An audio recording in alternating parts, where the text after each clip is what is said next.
Hola a todos y bienvenidos a este nuevo vídeo del canal de Inversión, donde creo que no hace falta que presente a nuestro invitado de hoy. Tenemos hoy con nosotros a Daniel Lacalle. Daniel, bienvenido. Muchísimas gracias, muchas gracias por invitarme. Bueno, tenemos una entrevista de lo más interesante, probablemente la persona más reputada que hemos tenido en el canal hasta ahora. Daniel, muchísimas gracias por hacer un hueco en tu apretada agenda. Y bueno, pues vamos a estar charlando de todos los temas de actualidad, que no son pocos en estos momentos, pero para los pocos que todavía no te conozcan, bueno, pues Daniel es uno de los economistas más prestigiosos a nivel mundial, ¿no? Has obtenido premios muy relevantes, prestigiosos, enhorabuena por eso, profesor de economía también, gran inversor. Hablaremos de tu fondo de inversión, donde nos encontramos actualmente en las oficinas de Tresis. Bueno, también eres padre de familia, entre muchas otras cosas. ¿Cómo llegaste cómo empezó todo, mejor dicho? Bueno, yo terminé la carrera y empecé a trabajar primero en el sector energético, ¿no? Y entonces yo tuve una enorme oportunidad pues, de trabajar en el sector energético, primero en la parte financiera, después estuve a cargo de África y Oriente Medio, que fue una época muy interesante, y después en todo lo que tenía que ver con relación con inversores y analistas. Y en la parte de presidencia, allí, en relaciones externas, pues fue donde me picó la curiosidad y el interés por el mercado financiero, ¿verdad? Conocer todo aquel entorno. Y después estuve en otra empresa energética y allí me llegó una oportunidad de irme a la City, a Londres. Me llegó la oportunidad de ir a trabajar allí y la aproveché, ¿no? De estas cosas raras que suelen pasar, que no pasan muy a menudo en España, pero la aproveché esa oportunidad y me fui allí. Entonces empecé en banca de inversión. De allí tuve la enorme suerte de que se fijaron en mí, en uno de los mayores hedge funds del mundo, en Citadel, y pasé todo un proceso de selección absolutamente brutal y me ficharon en Citadel. Entonces empecé en el mundo de la inversión en Citadel, después en un fondo de inversión que se llamaba Ecofin, después en PIMCO y luego aquí en España, en Tresis, donde estamos. Estupendo, bueno, qué manera más condensada, ¿no?, de tantos años de experiencia. Muchos años, eso, que para los que nos estáis viendo hay muchos años, pero bueno, por contarlo rápido. Pues el camino nos mencionó que es autor de numerosos bestsellers, de verdad, libros muy interesantes, hablaremos de ello también.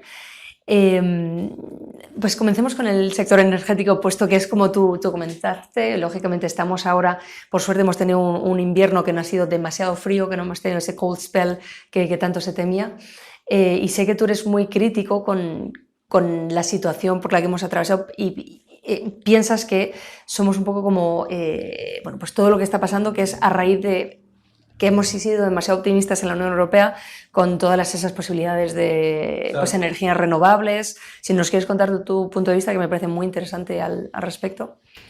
En política energética hay tres pilares esenciales, ¿no? El primero es la seguridad de suministro, el segundo es la competitividad y el tercero es la sostenibilidad. Los dos primeros se nos han olvidado en la Unión Europea, ¿no? Entonces, muchas veces se habla de la dependencia de Europa del gas ruso como si fuese una fatalidad. La dependencia del gas ruso de la Unión Europea está hecha por diseño. En Alemania se empezaron a cerrar las centrales nucleares por una decisión política y la alternativa más barata, más abundante y que daba esa seguridad de suministro era el gas ruso. Entonces, entrar en la narrativa de que la dependencia del gas ruso ha sido una especie de fatalidad extraña que nadie sabía de dónde venía, no, era una política.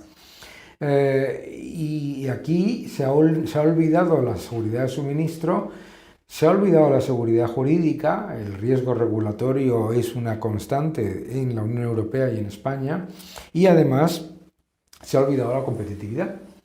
Pagamos una factura eléctrica y una factura de gas muy superior a la que pagan los norteamericanos o los chinos, y eso destruye la competitividad de la industria, etc.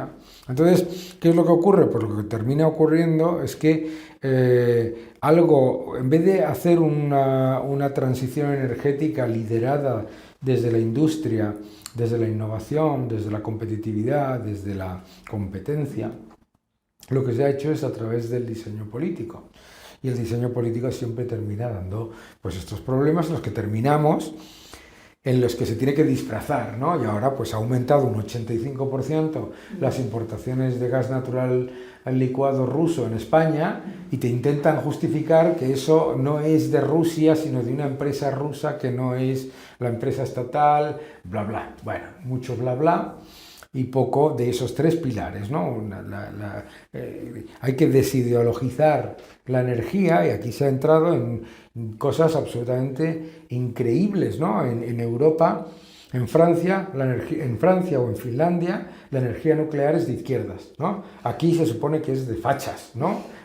Son unas tonterías increíbles.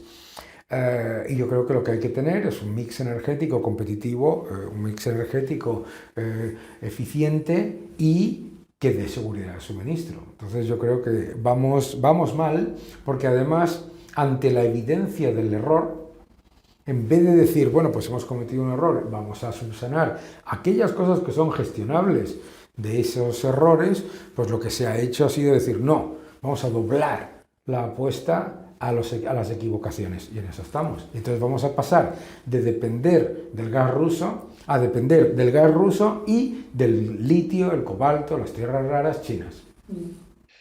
¿Y qué opinión te merece el sistema actual, donde el pool de energía, la energía marginal, determina el coste de todas las energías anteriores, que son mucho más baratas? ¿Lo ves sostenible? Bueno, es que eso no es así, para empezar, ¿sabes? Todos los precios de esta Coca-Cola o este ordenador, todos los precios son marginalistas, todos. Eso no significa que toda la energía se venda al precio del pool, pero es que eso es lo que se vende en la narrativa política, es falso.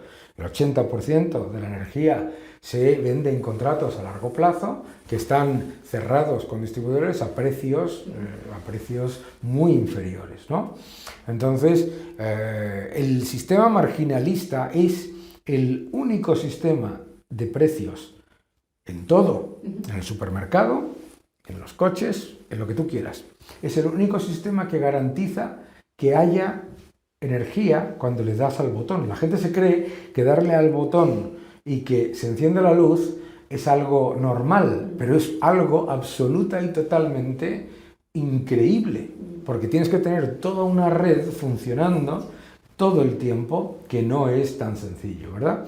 Entonces, el sistema marginalista es muy curioso, porque fíjate que se critica cuando sube el precio, pero cuando baja el precio aparece el gobierno y te dice, gracias al gobierno ha bajado el precio de la luz, no al precio marginalista, que es lo que lo ha llevado, ¿no? Todos los precios son marginalistas, y hacer demagogia con el precio de la energía lleva a lo que cualquier persona, tú eres muy joven y los que estáis aquí detrás de las cámaras también, pero todos hemos vivido apagones en este país, en la época de las estupideces regulatorias con aquello que se llamaba el marco regulatorio estable, que ni era estable ni era simplemente pasarle la factura a las generaciones venideras. Y todo esto, bueno, se cree que el gran causante de la inflación desbocada que tenemos en estos momentos es la guerra Rusia-Ucrania, pero esto viene de mucho antes, con todas estas políticas monetarias expansionistas que hemos tenido en los años, bueno, hace unos lustros. Sé que para ti la política macroeconómica es uno de tus puntos interesantes. ¿Cómo ves tú el mundo en estos momentos? ¿Crees que estamos donde nos merecemos, o donde merecen estar los estados por todas esas políticas mal implementadas? ¿Cuál es tu visión al respecto?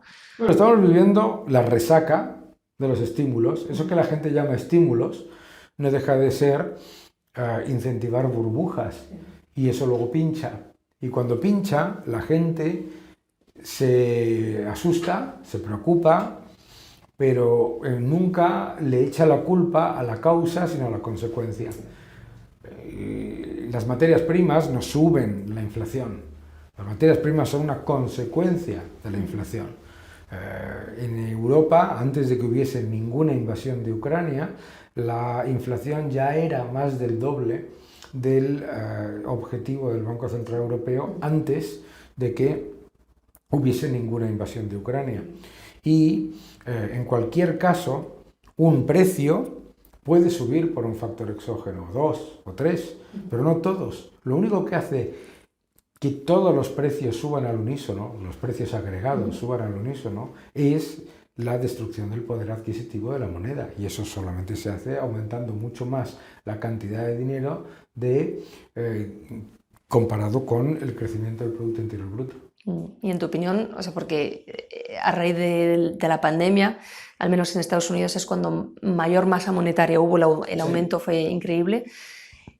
Ahora que lo vemos así un poco más a toro pasado, a lo mejor, ¿cómo crees tú que hubieran debido actuar los bancos centrales, bueno, la política monetaria, fiscal también, para a lo mejor no tener esa resaca de aquí a unos años de que no sea pan para hoy y hambre para mañana? Claro.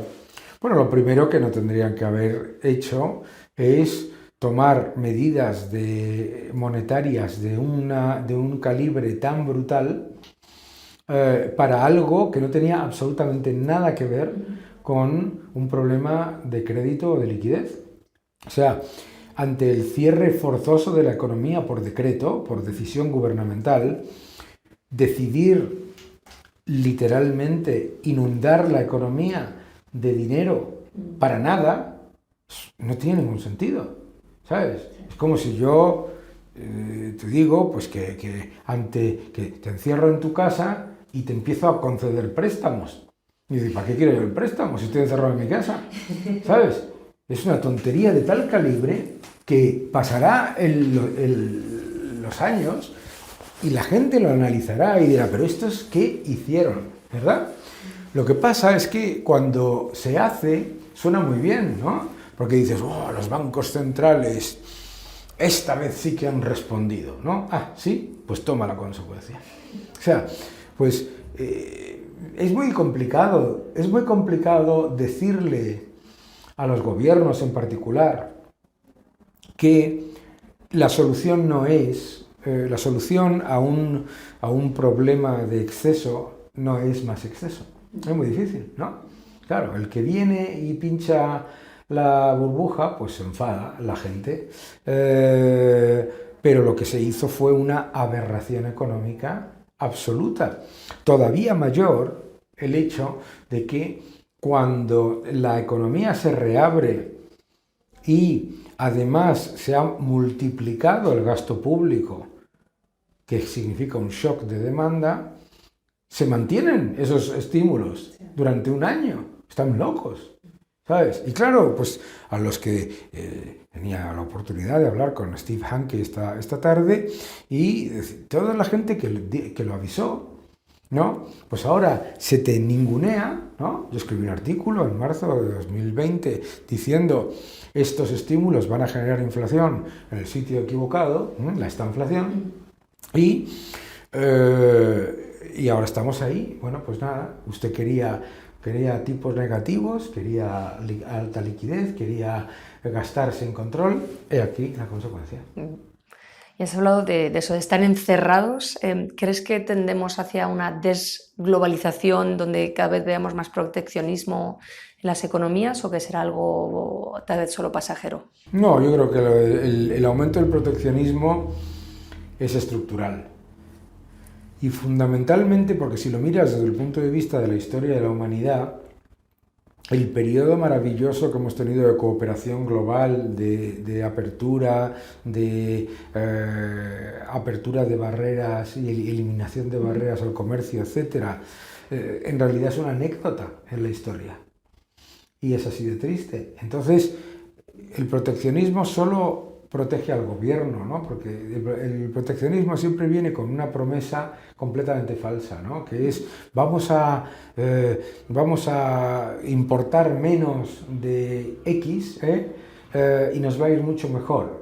y tú te crees que vas a exportar más, ¿no? No tiene ningún sentido, pero desafortunadamente es una tendencia que va al alza, que no empezó con Trump, que no tiene nada que ver con Trump, y curiosamente que a nivel mediático, en el momento en el que ha salido Trump de la Casa Blanca se ha dejado de hablar de ello, pero están todos los aranceles y todo igual, no, más.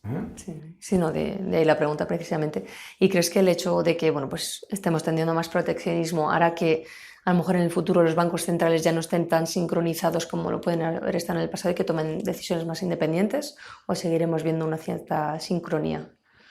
Yo creo que, bueno, cuando hablamos de sincronía entre los bancos centrales, en realidad no es que haya sincronía, sino que el objetivo de un banco central es disfrazar todos los desequilibrios generados por el Estado vía monetaria.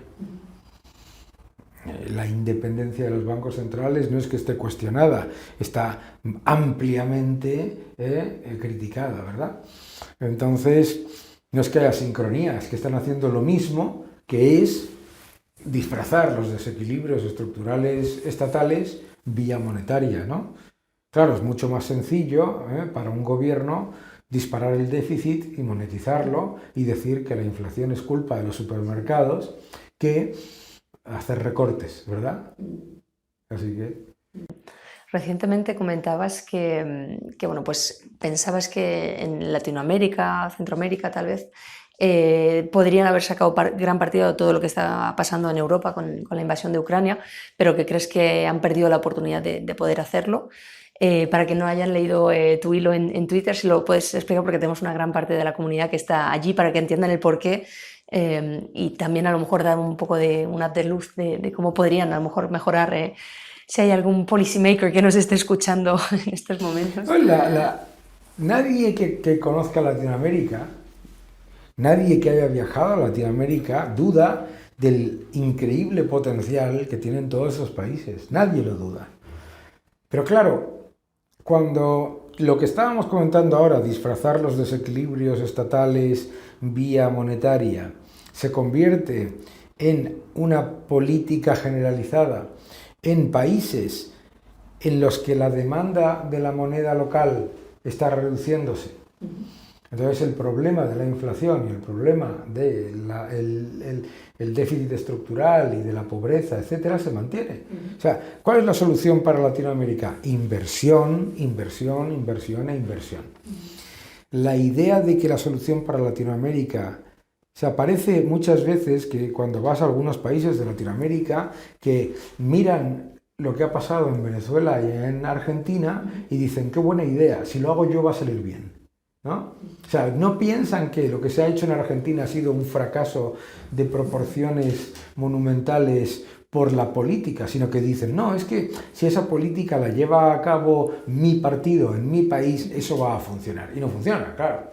Entonces, ¿cuál es el problema en Latinoamérica? Pues que hemos pasado en unos años de tener unos gobiernos que han ido aumentando gradualmente el estatismo de todos los colores, no es una cuestión de ideología, y poniendo barreras al crecimiento, al empleo y a la atracción de capital, y eso ha culminado en una serie de gobiernos ultrapopulistas que miran lo que está pasando en Argentina y dicen qué buena idea, ¿no?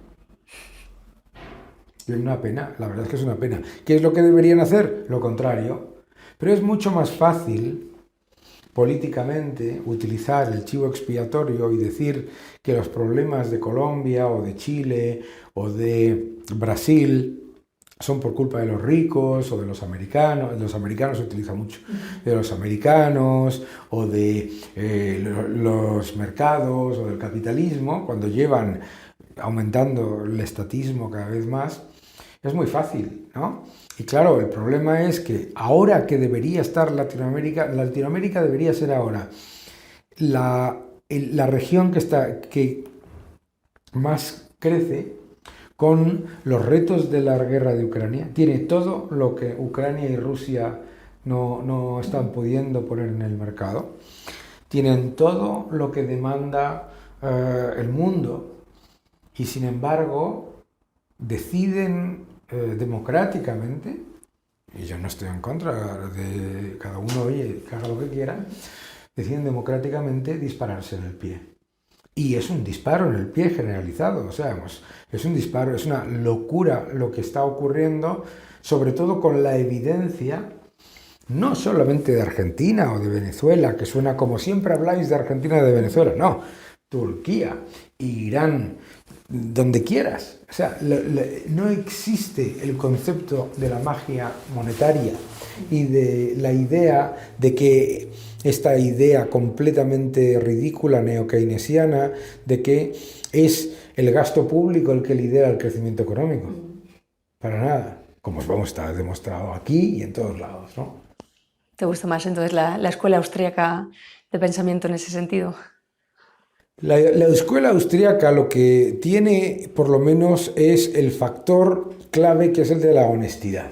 Es decir, la escuela austríaca no se esconde detrás de modelos para decir que es que se ha equivocado la gente. O sea, reconocer el factor clave económico que es el de la acción humana y, por supuesto, una cosa es que uno, como tenemos en el mercado financiero, nosotros utilizamos modelos como guía, no utilizamos modelos como Biblia y mucho menos no utilizamos modelos para que el resultado de que 2 más 2 suman 22, que es lo que está pasando, o sea, que se están utilizando modelos macroeconómicos para justificar desequilibrios y excesos brutales, ¿no?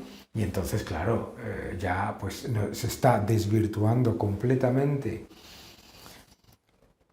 Es que el pobre Lord Maynard Keynes, si se levantase de la tumba y viese las aberraciones que se hacen en su nombre, yo creo que iría por los países europeos repartiendo bofetadas.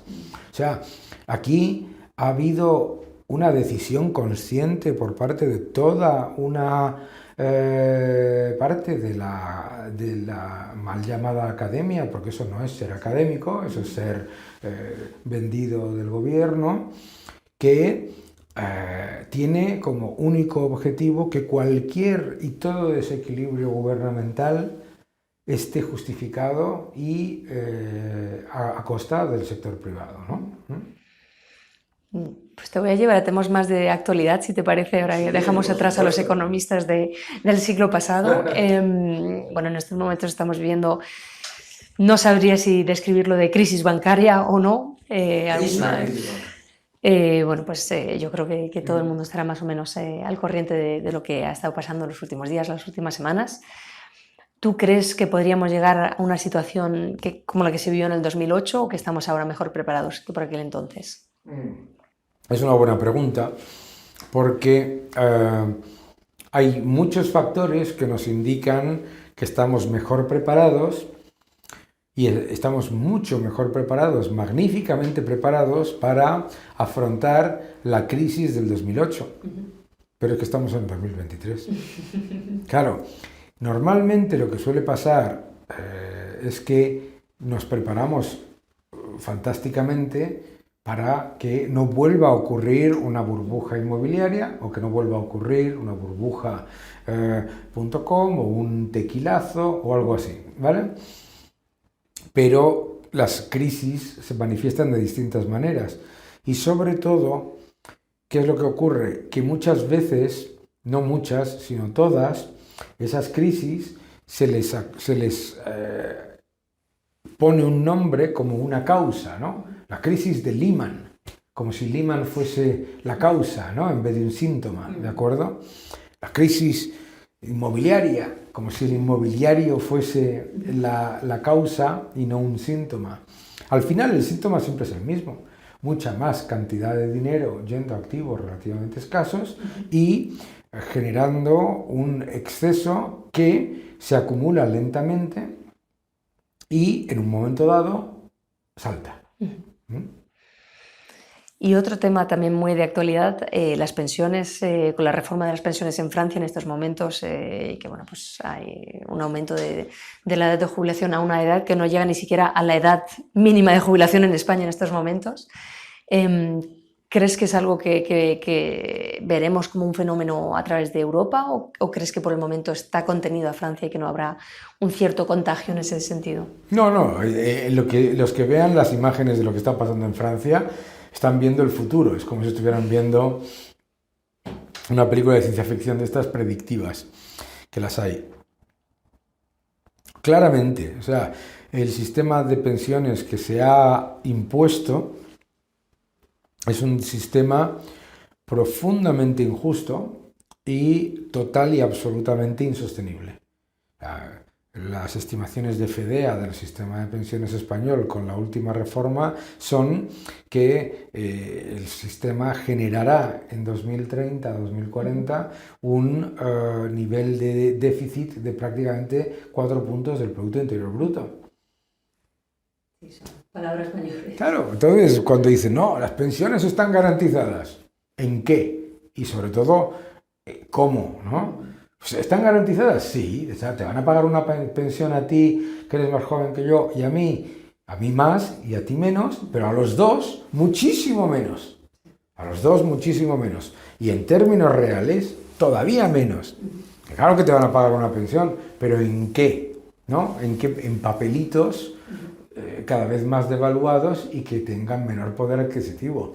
Y esa es la evidencia, porque la solución del sistema de pensiones es muy fácil y a la vez muy poco atractiva para los políticos, ¿no? Que es, primero, desligarla completamente de la decisión política. Segundo, hay que atender al problema demográfico. España es un país que envejece muy rápidamente, es un país en el que cada vez se tienen menos hijos y la unidad familiar se ha reducido a menos de la mitad en menos de 30 años. Bueno, mucho menos de la mitad. Segundo, aparte del problema demográfico, está el problema económico. Este es un país que tiene una tasa de paro brutal, la más alta de toda la OCDE y la más alta de toda la Unión Europea, y está enquistado.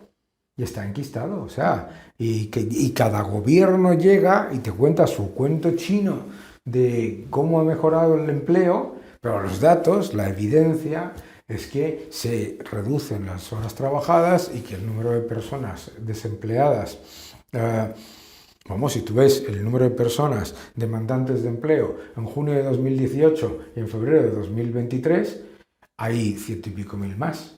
O sea, que el problema del empleo. Y luego está el problema económico.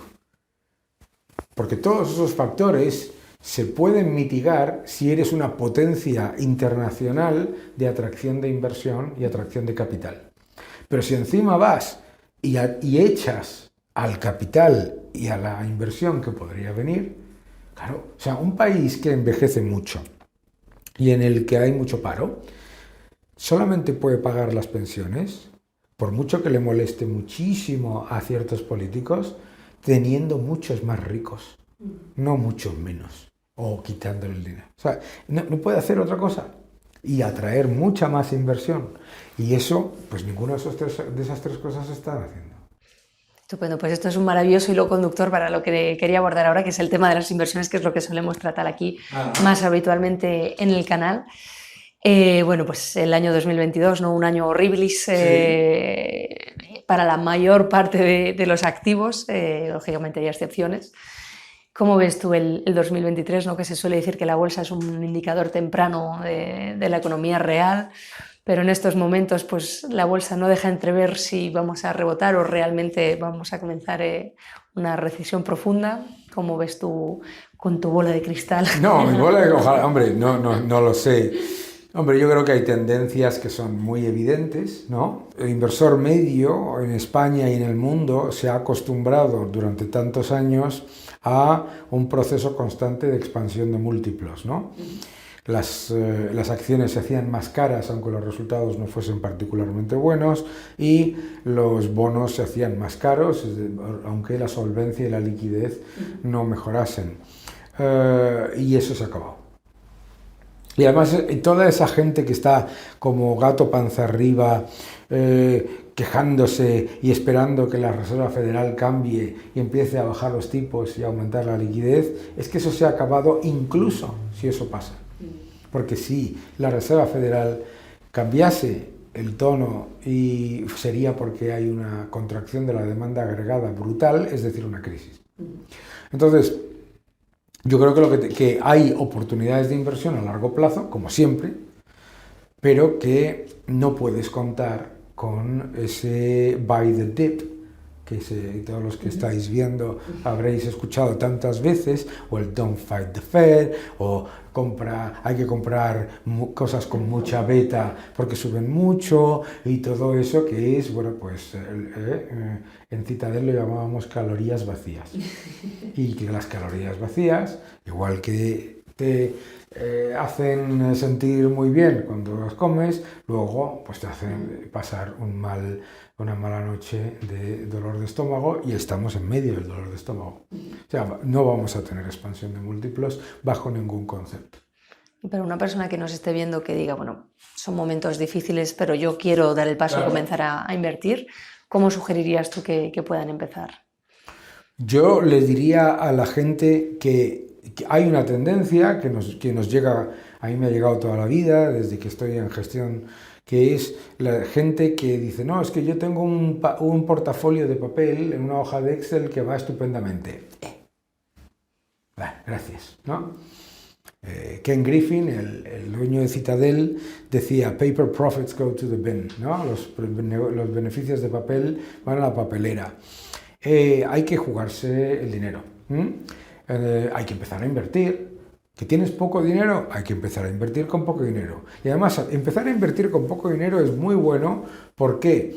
Porque se te quita la tontería que le entra a mucha gente cuando piensa qué es invertir, que es, tengo una cantidad de capital que me está entrando constantemente, y si algo baja, pues compro más y me quedo tan tranquilo y no pasa nada. Eso no ocurre, ni siquiera ocurre en los grandes fondos. Entonces, yo creo que hay que empezar a invertir, hay que hacerlo, ¿Y cómo se aprende a invertir? Llevándote sopapos constantes. Que ninguno piense, de los que nos está viendo, que ninguno piense que existe la fórmula mágica, que no es más que la de ¡pum!, aprender a base de tortas. Y lo más importante, si hay alguien que está escuchando a alguien decirle que le va a vender una fórmula mágica, que salga corriendo en dirección contraria, porque no existe. Ni para los grandísimos inversores, que se equivocan todos los días varias veces, ni para los pequeños inversores. Entonces, hay que empezar, hay que invertir en lo que tienes, lo que llamamos alfa idiosincrática. Es decir, no me gusta Tesla porque es muy grande y Elon Musk es un tío muy divertido, sino hacer los números y diferenciarte de por qué estás comprando una cosa y analizarlo. Y la inversión es maravillosa, pero es muy tediosa. Es muy tediosa. Y la gente se cree que la inversión es abrir la expansión, tomarte un croissant y un café y leerte el artículo en el que te dice los 10 valores con mejor dividendo, comprarlos e irte a tu casa. Eso no es la inversión. Que está muy bien el artículo de expansión, que sea o de donde sea, pero eso no es la inversión. Y en España tenemos unos inversores increíbles, gestores fantásticos, ¿no? Que son, pues eso, que se dedican de verdad a hacer ese análisis profundo, ¿no? ¿Y qué opinión te merece la gestión pasiva para los pequeños inversores? Bueno, la gestión pasiva para el pequeño inversor es, al final, a mí no me gusta la gestión pasiva en general. A ver, ¿por qué? Porque me gusta invertir y porque me gusta confiar en la gente que lo hace bien y lo sabe hacer bien, ¿no? la gestión pasiva no deja de ser subirte a una ola, si la ola va para arriba, pues bien, y si la ola va para abajo, pues mal. Entonces, es aparentemente muy barata, pero es muy barata porque no genera ningún valor añadido adicional. Bueno, no pasa nada, pero puede serlo, igual que, por ejemplo, pues digo, yo no tengo ni idea de oftalmología, entonces cuando voy a mirarme los ojos, pues me voy a una tienda. Pues bueno, no lo veo mal, pero yo creo que es una pena, en mi opinión, que en un país que tiene unos gestores tan fantásticos como es España y unos fondos con gente tan buena, competidores, ¿por qué andar con la gestión pasiva? No lo veo. Y además se ha demostrado que generan mucho más valor, ¿no? Y todos esos estudios empíricos que dicen que la gestión activa de media no puede batir al mercado. Es que tu objetivo no es batir al mercado, porque piénsalo en sí mismo, es una tontería. Tu objetivo no es batir al mercado, tu objetivo es crear un portafolio que bata a la inflación y que cumpla con el objetivo que tenga uno en cada momento. Batir al mercado, ¿qué significa? Warren Buffett no bate al mercado y es el mejor inversor del mundo, ¿no? Pero ¿por qué él no se plantea batir al mercado como estrategia? Primero porque no tiene ningún sentido, pero lo más importante es que el concepto de batir al mercado o no es la idea de que el mercado siempre sube. ¿Qué tontería es esa? ¿De dónde ha salido eso? Porque hemos tenido épocas, claro, te dices, bueno, pues resulta que sí, que la gestión activa sí te ayuda a batir al mercado en periodos bajistas, claro que lo hace.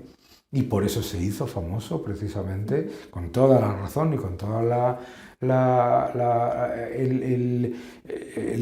solidez de los números, Warren Buffett o Charlie Munger o Ken Griffin, claro. Por otro lado, en otro tipo de estrategia, ¿no? Cambiando de tercio ahora las criptomonedas, que tenemos bastantes personas interesadas en ellas. De forma general, como inversión, porque sé que has estado bastante implicado también pues, en estos temas, ¿qué opinión te merecen las criptomonedas como vehículo de inversión, si se puede llamar de alguna manera? Sí, o activo de inversión al menos. Yo siempre digo que no hay activo de inversión que sea malo ni bueno. Depende de tu perfil de riesgo y de tu capacidad y de tu umbral de dolor, ¿no? Entonces, a mí lo que me preocupa es cuando gente que se asusta cuando el S&P 500 o el IBEX caen un 3%, me dice, ¿y hay que invertir en criptomonedas? Digo, hombre, ¿entiendes? No, si no tienes la tolerancia a eso. Ahora, hay otra gente que me dice, no, a mí me da igual si sube un 60 o si baja un 60, porque yo creo que tiene vale, tú mismo. Pero, o sea, a mí las criptomonedas no me interesan en nada como activo de inversión. Lo he dicho siempre. Me parece que son un activo de inversión. Hablábamos antes de calorías vacías. Cuando hay beta, suben más. Cuando hay beta negativa, caen más. Punto. No veo la descorrelación. A mí me puede interesar el oro, me puede interesar el dólar, me puede interesar empresas más defensivas o menos defensivas, pero las criptomonedas como activo, como asset class, son literalmente un leverage play a la política expansiva. Entonces, hay política expansiva y bajos tipos, suben. Hay política restrictiva y altos tipos, goodbye. A mí me interesan mucho las criptomonedas desde un punto de vista intelectual como la posibilidad de que sean una alternativa a las monedas fiduciarias. Pero que si son una alternativa a las monedas fiduciarias, lo que debe saber todo el que nos está viendo es que eso no implica que valgan más con respecto al dólar. O sea, mi buenísimo amigo Mark Vidal, que somos amiguísimos, siempre dice, un Bitcoin vale un Bitcoin. Cuando me hablas de cuánto vale con respecto al dólar, con respecto al euro, estás equivocado. ¿sabes? Entonces, mi opinión sobre las criptomonedas es, primero, todavía no son monedas, son startups de moneda, porque ni son reserva de valor, ni son unidad de medida, ni son método de pago generalmente aceptado. Pero resulta que hay una por ahí que se llama Bitcoin, que empezó primero y va, y va convirtiéndose en un poco más esas tres cosas. ¿Significa eso que valga 40, 60, 70, 20, 10 o 12 mil dólares? No. Y eso es lo que a mí nadie jamás me puede decir que un activo, porque sea finito, va a valer más siempre. El ejemplo más evidente es el agua. El agua, hay pocas cosas más finitas y en términos reales no para de bajar. Entonces, a lo mejor dicen, vaya un ejemplo más malo, lo que tú quieras. Me da exactamente igual. La idea de que un activo, por ser finito, va a tener siempre valor creciente es empíricamente equivocada en toda la historia de los activos. Eso no quita lo que a mí me interesa, que yo estoy viendo la posibilidad de que se conviertan en el metaverso y en otros sitios y tal, en unidades de medida y en métodos de pago, que eso sí que me interesa, claro. Y ahora esta tendencia de los bancos centrales a interesarse por las... Claro. que por otro lado, o sea, hay personas que lo ven como positivo, pero luego hay unos riesgos asociados muy grandes de mayor control por parte de los estados, de poder controlar pues todavía mucho más a través de la blockchain. ¿Qué opinión? Bueno, sé la opinión que tienes, pero si nos la puedes compartir, me parece interesante el enfoque que... Piensa lo siguiente. Si yo soy el gobernador de la Reserva Federal o el presidente del Banco Central Europeo y gestiono la moneda más utilizada en el mundo, la moneda de reserva del mundo, y el dólar, y la segunda, el euro, ¿qué interés tengo yo en competir en nada con una irrelevancia como es el yuan, que solo se utiliza en el 4% de las transacciones globales y tiene control de capitales, o con las criptomonedas? Ninguna. ¿Por qué?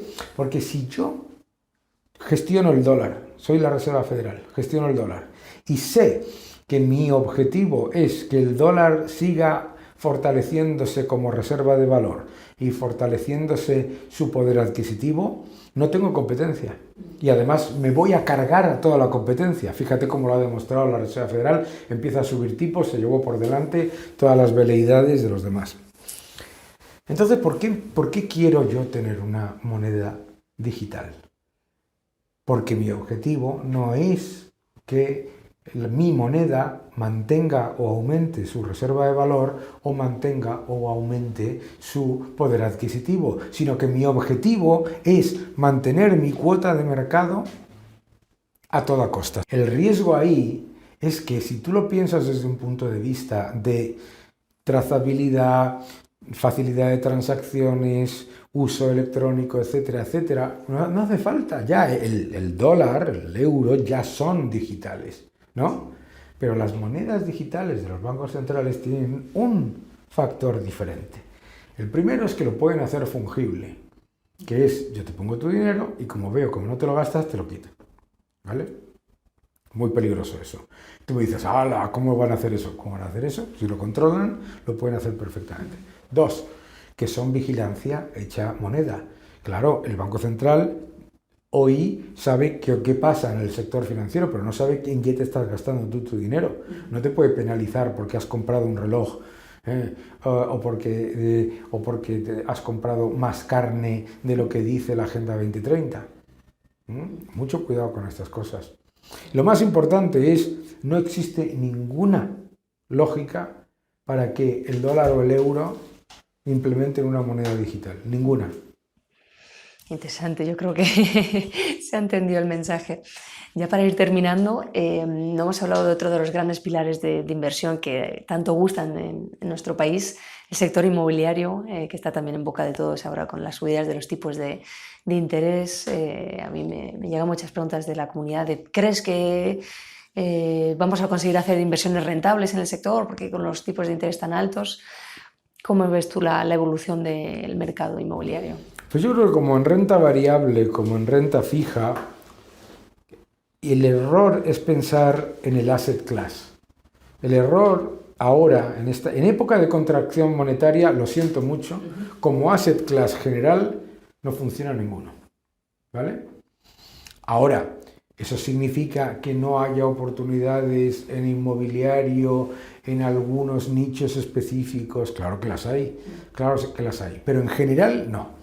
Particularmente en el inmobiliario comercial. El inmobiliario comercial es una bomba de relojería, porque cada vez los hábitos de consumo están cambiando, ¿no?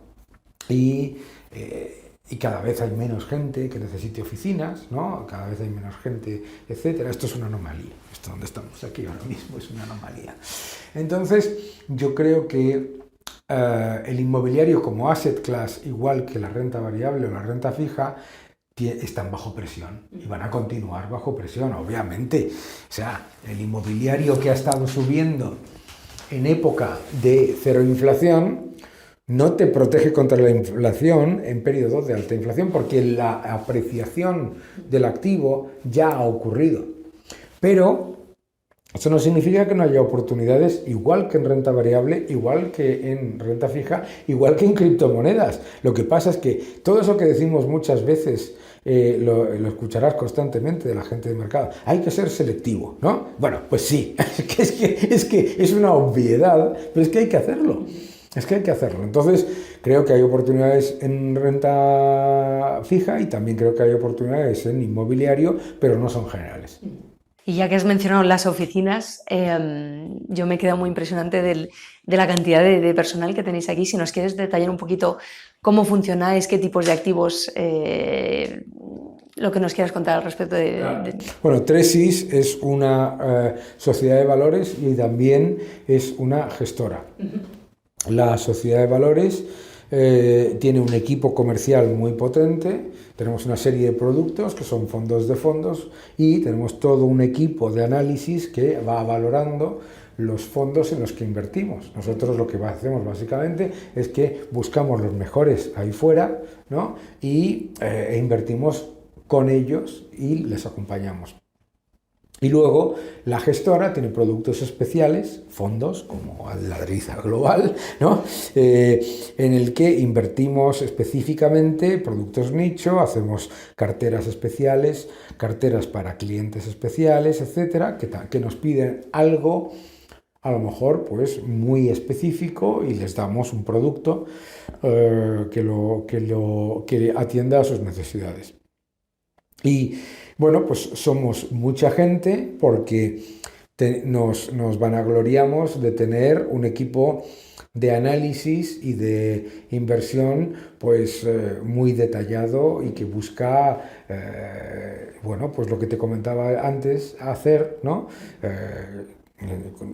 Pues obviamente ahora lo hace otra gente que tiene, en nuestro equipo, no lo hago yo todos los días, pero lo que es muy evidente es que nos hemos dado cuenta de la importancia de las personas en la gestión activa, ¿no? Y creemos que nuestro gran activo son precisamente las personas. Y tenemos un equipo pues muy leal y yo creo que además pues excepcionalmente brillante. Y lo que siempre es bueno, que eso es nuestra, y desde luego mi forma de pensar y todo eso, es rodearte siempre de gente que sea mucho mejor que tú y que sea mucho más joven también, que son los que son el futuro. Claro. ¿Y qué tipos de activos soléis tratar? ¿Renta fija, renta variable? Nosotros invertimos muy poco en...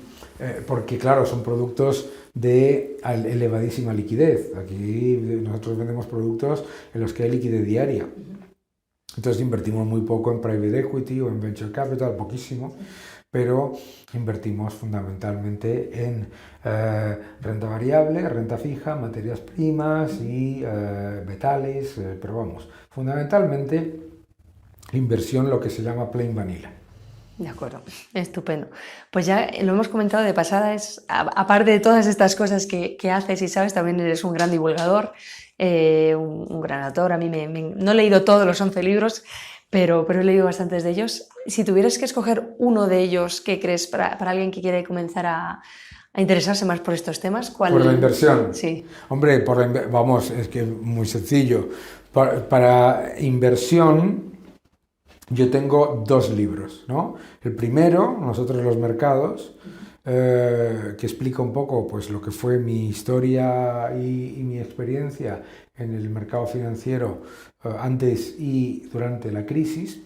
Y el último, que se llama Haz crecer tu dinero, que es todas estas cosas que yo he aprendido de la gente con la que he trabajado, maravillosa, ¿no? Increíble, y también de la gente que he conocido. Haz crecer tu dinero. Entonces, al que esté interesado en inversión, esos. Y al que esté interesado pues más en filosofía económica, etcétera, pues libertad o igualdad. Estupendo. Y ya por último, para los que digan, me ha encantado la entrevista, quiero saber más de Daniel, sí. ¿Cómo te pueden encontrar? Bueno, yo creo que lo que es difícil es no encontrarme, eso está. Así que, pero es relativamente fácil, en Twitter, @delacalle, tengo una cuenta en español y una cuenta en inglés, en YouTube, Daniel Lacalle Oficial. Muy importante para todos los que nos estáis viendo, yo nunca envío ni correos, ni mensajes directos a nadie ofreciéndole ni inversiones, ni nada, ni dándoles mi teléfono, por favor, para que si por cualquier cosa esos son impostores, nunca lo sigan. En Facebook, ya está, no es difícil encontrarme. Estupendo. Pues Daniel, de verdad, muchísimas gracias. Ha sido un placer tenerte por nuestra casa, en tu casa, como quien dice. Y bueno, pues si os ha gustado la entrevista, por favor, dadle a me gusta, compartidla y no dudéis en suscribiros. Y a ti de nuevo, pues yo suelo terminar mis vídeos deseando unas felices inversiones, así que no podía desearoslo nada menos a vosotros, a ti y a Tresis. Así que de verdad, muchísimas gracias, Daniel. Pues feliz inversión a ti y feliz inversión a todos los que estáis ahí. Seguid defendiendo la libertad y nunca penséis que os estáis equivocando y que vosotros sois tontos. Todo el mundo se equivoca en inversión y así es como se aprende. Estupendo, pues me parece un maravilloso broche de oro para cerrar la entrevista, así que nada, muchas gracias y hasta pronto. Gracias.